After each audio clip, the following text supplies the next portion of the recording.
ఎన్టీఆర్ దేవర కోసం ప్రేక్షకులంతా కళ్ళు కాయలు కాసేలా ఎదురు చూస్తుంటే కొంత పక్క మాత్రం ట్రోలింగ్ ఎదుర్కొంటున్నారు. అసలు ఆ ట్రోలింగ్ కి కారణం ఏంటి అంటే కొరటాల శివ అంతకుముందు వచ్చినటువంటి ఆచార్య సినిమాని దారుణంగా దెబ్బతీసింది. ఆచార్య సినిమాలో చిరంజీవి చరణ్ లాంటి తండ్రి కొడుకుల్ని పెట్టి మెగా సినిమా తీస్తారనుకుంటే మెగా ఫ్లాప్ నిచ్చారు. కనీసం ఫ్యాన్స్ కూడా చూడలేనంత ఘోరాతి ఘోరమైన సీన్స్ అందులో ఉన్నాయి.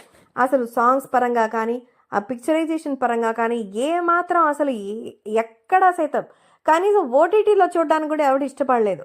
ఆ రేంజ్లో తీసిన సినిమా తర్వాత కొరటాలకి డేట్లు ఇచ్చి తప్పు చేశానని భావించినటువంటి తారక్ ఆ సినిమాని మళ్ళీ మళ్ళీ మళ్ళీ వర్క్ చేయించి 2 ఏళ్ల పాటు సినిమా కోసం వర్క్ చేయించి ఇప్పుడు థియేటర్లోకి తీసుకొస్తున్నారు.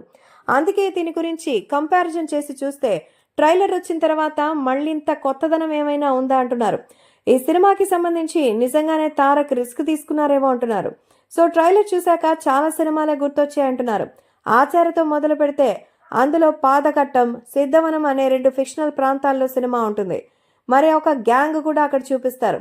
అలాగే కొన్ని షార్ట్స్ చూస్తే ఆచార్యం చూసినట్టే ఉన్నాయని నెటిజన్స్ అంటున్నారు. పైగా సైఫ్ అలీ ఖాన్ రోలు, ఎన్టీఆర్ రోల్ మొదటి నుంచి ఫ్రెండ్స్ అయినా ఎన్టీఆర్కి తెలియకుండా సైఫ్ తప్పుడు పనులు చేయడం లాంటివి వాల్తేరు వీరయ్యలో చిరంజీవి ప్రకాష్ రాజ్ క్యారెక్టర్ని గుర్తు చేస్తుంది. ఇక ఎన్టీఆర్లో ఒకరు ధైర్యవంతుడు, ఒకడు పిరికివాళ్ళు అంటే ఆదర్శలో కూడా కనిపించింది. గోపీచంద్ భీమలో కూడా సేమ్ కాన్సెప్ట్.